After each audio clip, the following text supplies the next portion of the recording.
들었던 에베소서 1장 1절로 10절까지 다시 한번 읽도록 하겠습니다. 하나님의 뜻으로 말미암아 그리스도 예수의 사도된 바울은 에베소에 있는 성도들과 그리스도 예수 안에 신실한 자들에게 편지하노니, 하나님 우리 아버지와 주 예수 그리스도로 조차 은혜와 평강이 너희에게 있을지어다. 찬송하리로다. 하나님 곧 우리 주 예수 그리스도의 아버지께서 그리스도 안에서 하늘에 속한 모든 신령한 복으로 우리에게 복 주시며, 곧 창세전에 그리스도 안에서 우리를 택하사 우리로 사랑 안에서 그 앞에 거룩하고 흠이 없게 하시려고 그 기쁘신 뜻대로 우리를 이중하사 예수 그리스도로 말미암아 자기의 아들들이 되게 하셨으니, 이는 그의 사랑하시는 자 안에서 우리에게 거저 주시는 바 그의 은혜의 영광을 찬미하게 하려는 것이라. 우리가 그리스도 안에서 그의 은혜의 풍성함을 따라 그의 피로 말미암아 구속 곧 죄 사함을 받았으니, 이는 그가 모든 지혜와 총명으로 우리의 넘치게 하사 그 뜻의 비밀을 우리에게 알리셨으니, 곧 기쁘심을 따라 그리스도 안에서 때가 찬 경륜을 위하여 예정하신 것이니, 하늘에 있는 것이나 땅에 있는 것이다 그리스도 안에서 통일되게 하려 하심이라. 아멘. 지난주 금요 새벽 예배 시간에 제가 이 말씀을 이제 전하면서 다음 시간에는 이제 은혜에 관한 내용을 전하겠다, 내용을 살펴보면서 은혜를 받아야 되겠다, 그런 말씀을 드린 적이 있습니다. 제가 그 에베소서를 읽으면서 늘 느꼈던 것이, 에베소서는 은혜사입니다. 또 은혜가 무엇인지 가르쳐주는 책이다. 그러면 우리가 예수 믿는 믿음을 가진 자로서, 하나님의 자녀로서 가장 소중한, 꼭 알지 않으면 안 될 내용이 무엇인가 하면 은혜라는 내용입니다. 은혜를 알지 못하면 우리는 하나님을 만날 수도 없고 하나님을 뵐 수도 없고 믿음의 온전한 길로 들어갈 수 없는 것이 바로 은혜가 담고 있는 풍성한 내용인 것입니다. 오늘 6절에 보면, 이는 그의 사랑하시는 자 안에서, 바로 예수님 안에서 우리에게 거저 주시는 바 그의 은혜, 하나님의 은혜의 영광을 찬미하게 하려는 것이라, 이렇게 말씀하고 계시죠. 은혜.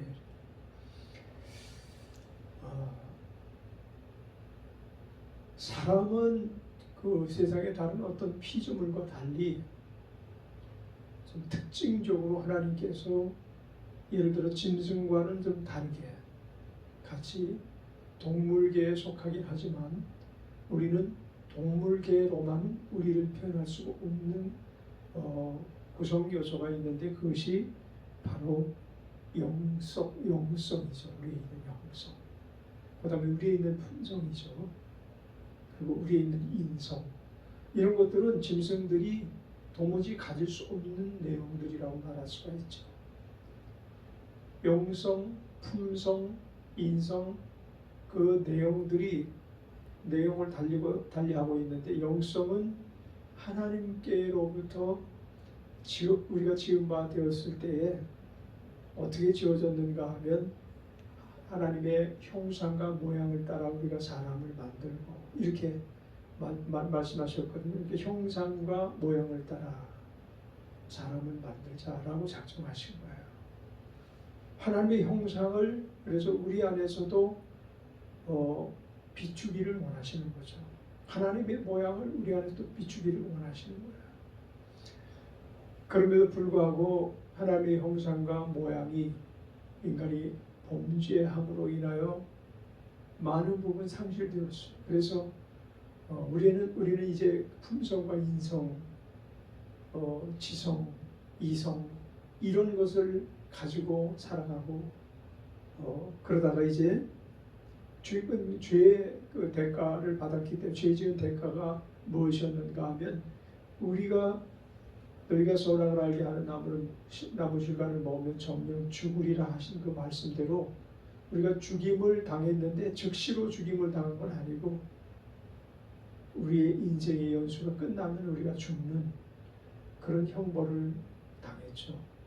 그런 말씀 그대로 형벌을 당했는데 그럼에도 불구하고 하나님께서 우리를 완전히 소멸하기로 작정하신 게 아니고 그 지금 비워버린 영성, 그렇죠? 영과 혼과 육 이 세 가지로 우리 몸이 결정이 되었다고 우리 가정할 때 영은 지금 그릇만 남아 있고 혼과 몸으로만 그냥 살아가는 게 인간의 실상이었거든요. 근데 이 문제가 어디서부터 연유됐는가 하면 죄로 말미암아 이 문제가 연유됐어요. 그러면 우리가 지금 은혜라는 이 말씀을 처음 이해하고자 하기 위해서 무엇이 먼저 필요한가 하면 은혜가 우리에게 어떻게 주어졌는가? 우리가 아직 죄인 되었을 때 하나님께서 그 아들을 우리에게 내어주신 바 되어 그분이 우리를 위하여 십자가에서 몸짓고 죽임을 당하심으로 말미암아 우리를 대신해서 죄의 형벌을 받으시고 그 안에서 용서받은 자들을 그 안에서 하나님의 긍휼을 입은 자들을 찾기 위하신 것이었습니다. 찾기 위하신 것. 그래서 은혜라는 것을 이해할 때 우리가 은혜 받을 짓을 했기 때문에 은혜를 받은 것이 아니기 때문에 은혜라는 말을 쓴 거죠. 왜냐하면 은혜라는 것은 대가 없이 우리 주어진 것이기 때문에 우리가 인성이 품성이 아주 인격적이고 도덕적이고 그리고 종교적인 성향은 많이 있기 때문에 우리가 택함받은 게 아니고 아주 우리는 여전히 흉악의 결박에 묶여서 사람 노릇 못하고 하나님이 보실 때 사람 노릇 못하고 있을 그때에 하나님께서 우리를 용서해 주시기로 작정하신 거예요. 그래서 은혜의 시작은 우리를 불쌍히 여기시는 하나님 그리고 그 불쌍히 여기심이 긍휼하심이 아주 이 가슴이 막 찢겨지는 것처럼 불쌍히 여기는 것을 우리는 보통 긍휼이라고 이렇게 표현하는데 하나님은 우리를 긍휼히 여기사 그리고 하나님이 우리를 사유해 주심은 이런 모든 내용들은 먼저 은혜에 동참하기 위해서 필요한 조치를 먼저 하나님이 취해 주신 것이거든요. 왜 우리를 불쌍히 여기지 아니하셨다면 우리를 긍휼히 여겨 우리를 불쌍히 여기시는 그 마음이 애당초 우리에게 없으셨다면 하나님의 은혜는 우리를 맛볼 수 없는 자들이에요. 영원히. 근데 하나님께서 우리를 불쌍히 여기시고 긍휼히 여기시고 사유하시기 위해서 그 아들을 내어놓으신 것이 곧 사랑이거든요.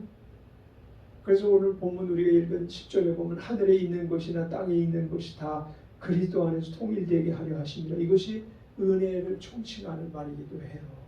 가장 큰 은혜가 뭐냐면 하늘에 있는 것이나 땅에 있는 것이나 모두 그리스도 예수 안에서 통일되게 하신 것, 그 안에 참여한 자들이 은혜 받은 자들이에요.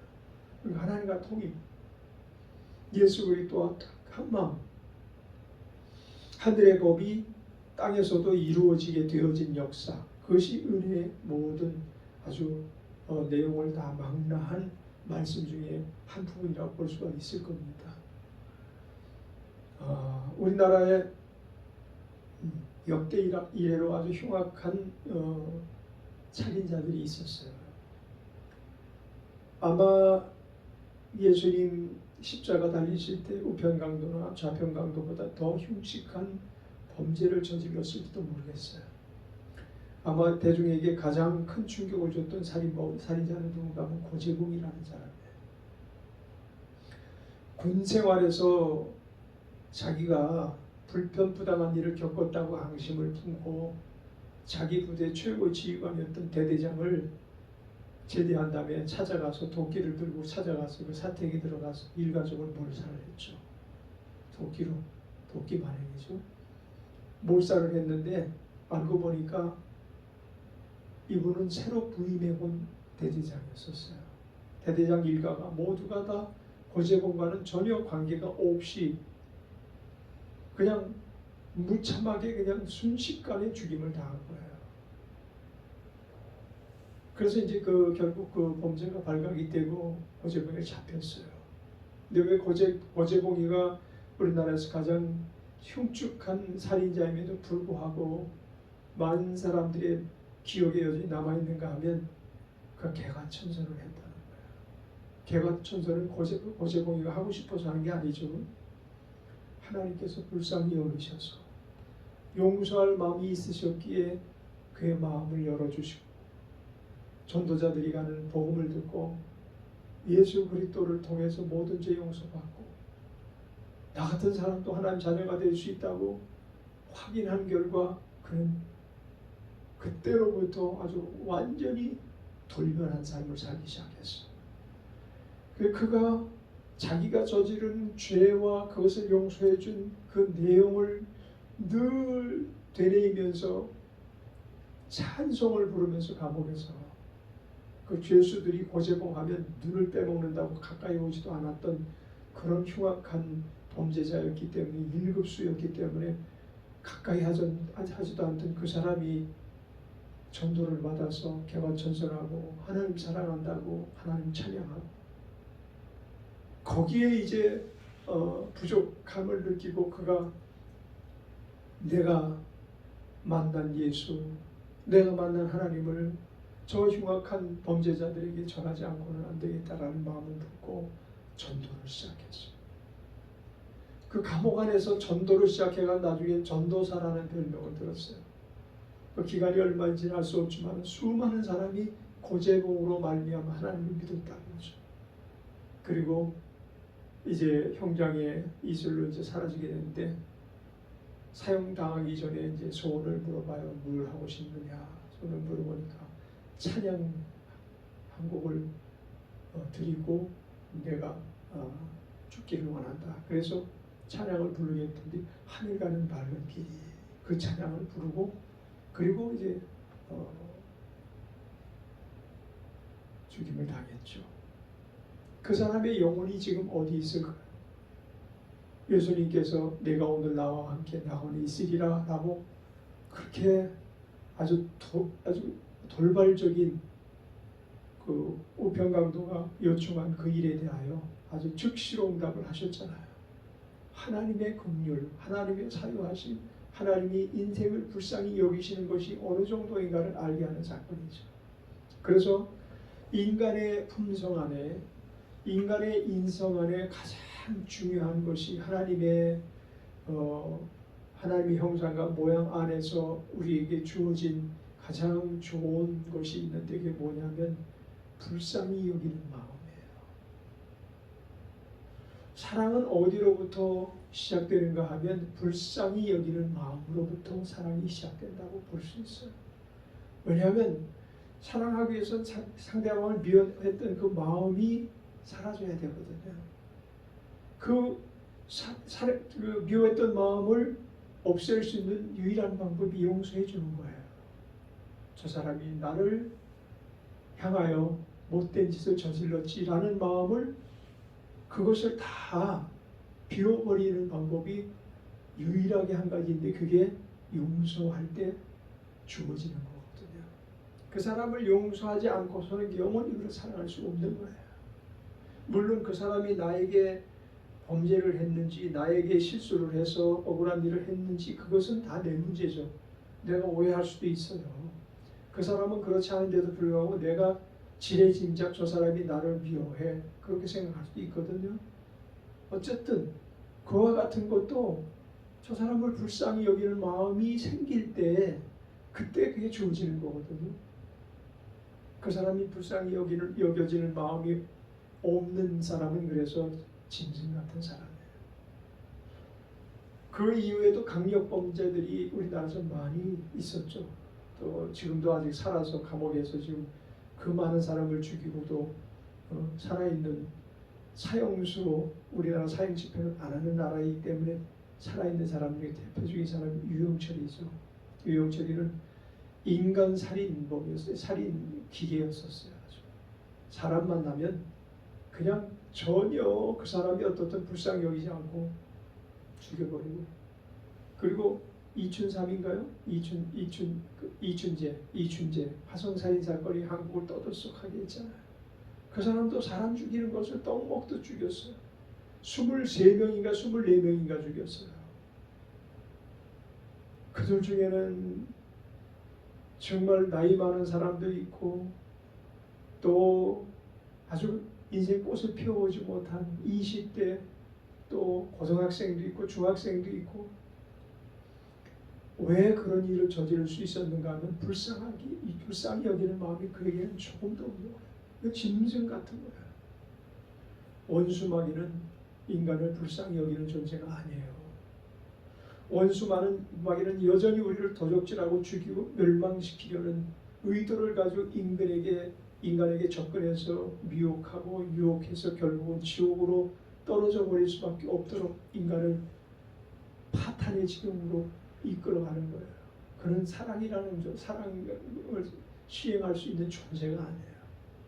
그는 오직 욕심스러워서 아주 탐심으로 가득 차고 거짓말로 가득 차고, 특히 자기가 하나님이라고 주장하는 아주 못된 영이거든요. 그래서 이와 같은 영의 영향을 많이 받은 인간은 아주 무지막지한 사람이 되는 거예요. 또 정남규라는 또 살인자가 있어요.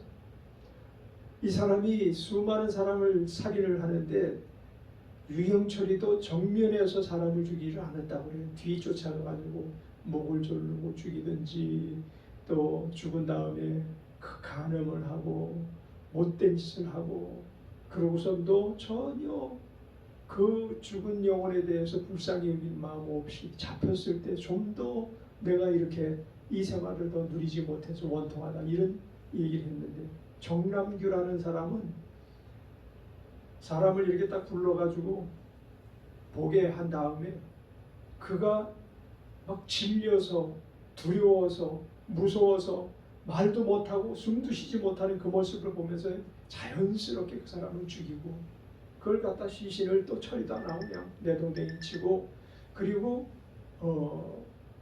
잡힌 거예요. 많은 사람을 그처럼 죽이고 잡힌 거예요. 근데 이 사람의 그 짐승성을 얼마나 그 끝까지 지속이 됐는가 하면, 나를 내보내든지, 내가 사람을 죽이고 싶어서 죽겠다고, 여기 있으니까 내가 죽을 것 같다고 나를 좀 내보내든지 아니면 죽여달라고. 그건 말이 안 되는 거죠. 법 집행에 따라서 지금 유치하고 있는 것인데 뭐 말이 되는 얘기도 아니죠. 근데 결국 그 소원을 이루지 못하자 자기가 자살해서 죽었어요.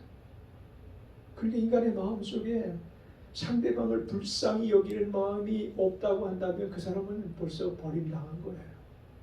우편강도나 또 거제공이나 이런 사람은 그래도 그 마음에 마지막 보루인 양심이 있어서 자기가 한 짓에 대한 그 죄에 대한 반성도 할 줄 알고, 그리고 사람들을 불쌍히 여기는 거죠. 내가 죽인 그 사람들을 불쌍하게 생각하고, 너무나 그 사람들에게 죄송한 마음을 담을 길이 없어요. 그걸 표현할 길이 없으니까 자기가 돌변한 그런 모습을 나타내면서 어떻게 그 사람들에게 찾아갈 수 있게 해서 다 죽어버렸습니까? 그러니까 참회를 하면서 감옥에서 생활했다, 그런 기록을 본 일이 있어요. 자, 우리에게 주어진 은혜 중에 은혜가 불쌍히 여기는 마음이에요. 근데 이것이 우리가 보통 사람들은 되게 어릴 때부터 형성이 돼요. 어릴 때부터 이 상대방을 불쌍히 여기는 마음이 없어가지고 싸움을 해도 끝까지 죽일 듯이 대들고, 그리고 나서 반성도 안 하고 가서 사과도 안 하고 이러는 애들은 문제가 있는 애들이죠.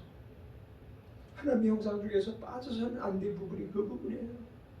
불쌍히 여기는 마음. 은혜 중에 은혜는 하나님의 우리를 불쌍히 여기는 마음이 우리에게 전달될 이 전극이 통할 수 있는 그런 요인이 우리에게 남아 있는 것이 은혜 중에 은혜예요.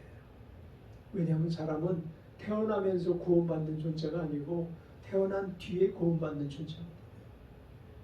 모태에서부터 구원받는 게 아니고 태어난 뒤에 언젠가 하나님과 맞닥뜨려서 하나님께서 우리를 불쌍히 여기고 내가 너를 불쌍히 여긴다라고 표현하시는 그 표현을 받아들일 때 우리는 하나님의 은혜를 그때부터 받기 시작하는 거예요.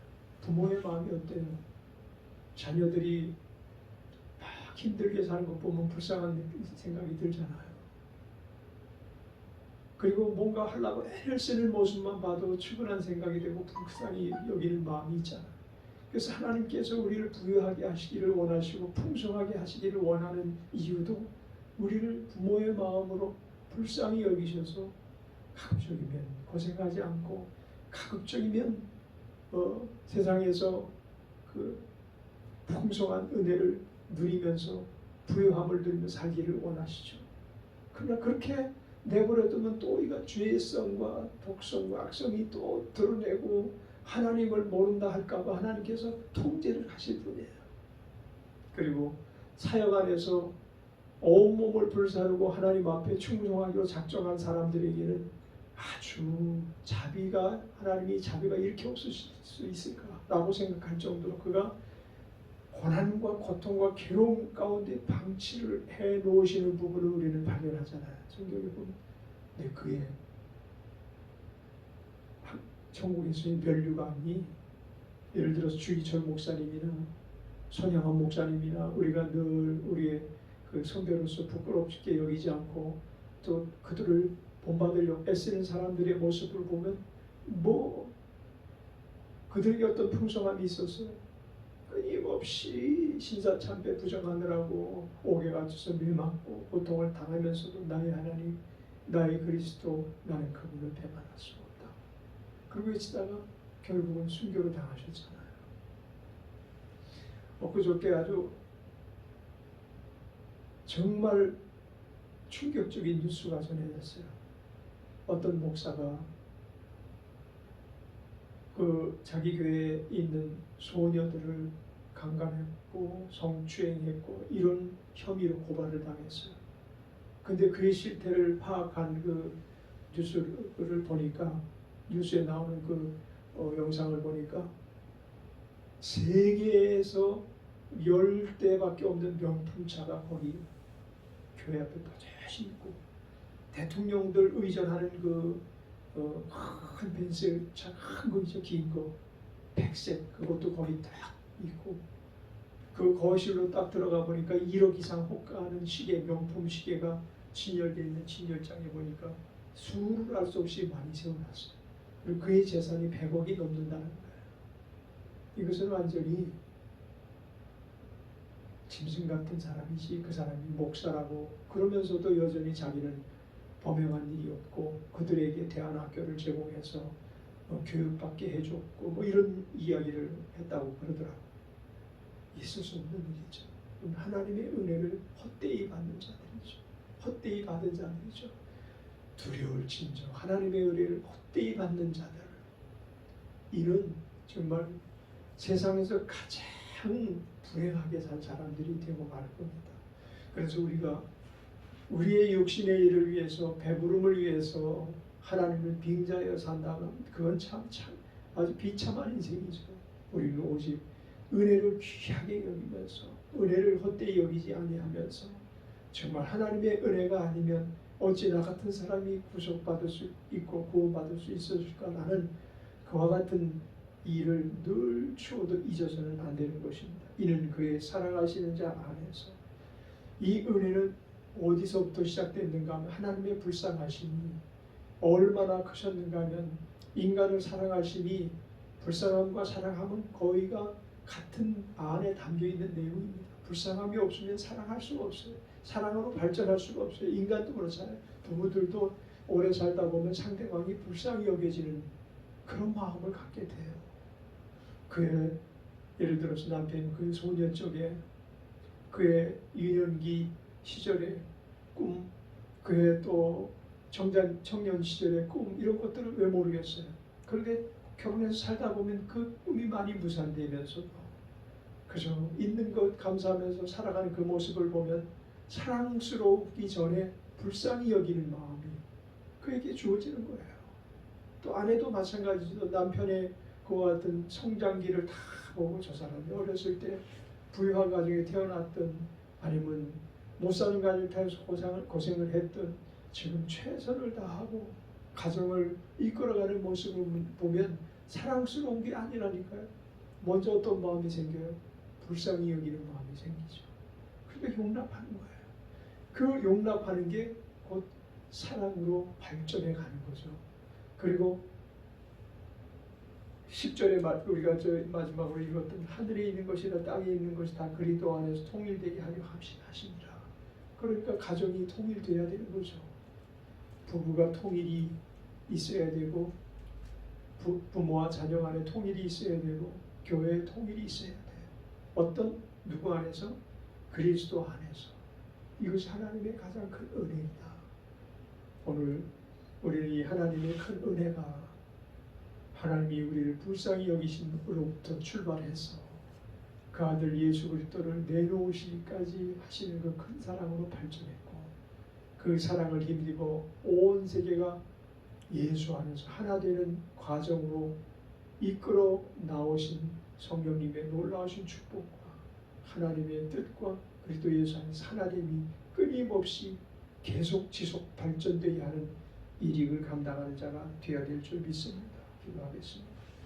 신령한 복을 주신 하나님의 은혜 가운데 우리가 어째서든지 그리스도 예수 안에서 하나가 되고 화목함을 이루어 하나님의 자녀로서 통일된 민국이 되어지도록 대한민국이 아니라 온 세계 만국이 하나님 안에서 통일되고 예수 그리스도 안에서 통일되고 성령 안에서 통일되게 하옵소서. 감사 찬양을 주께 돌리며 예수님의 이름으로 기도드렸습니다. 아멘.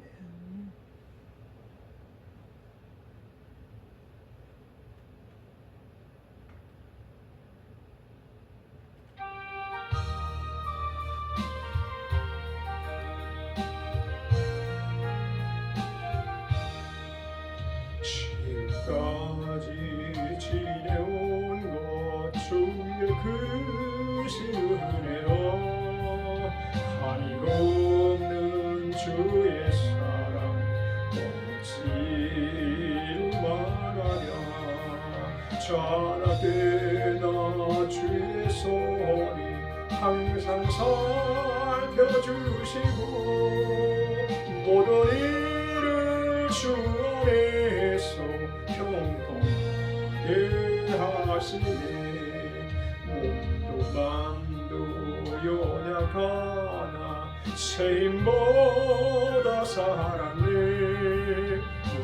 뜻이 보시는 주의 은혜 조가나 사랑 없는 거리에나 험한 손길 헤맬 때 주의 손을 굳게 잡고 찬송하여가리라. 주님 말씀이 올라리 날로 날로 다가와 무거운 짐 주께 맡겨 옷을 날도 몰장네.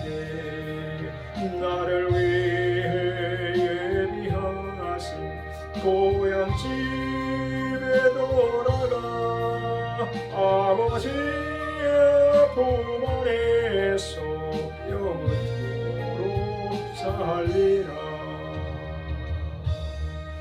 우리 이 시간에 합심하여 주의 사랑과 은혜를 감사함으로 받기 위하여 또 이제껏 제대로 살지 못한 부분 생각하면서 하나님 앞에 회개하는 마음으로 합심하며 기도드리겠습니다.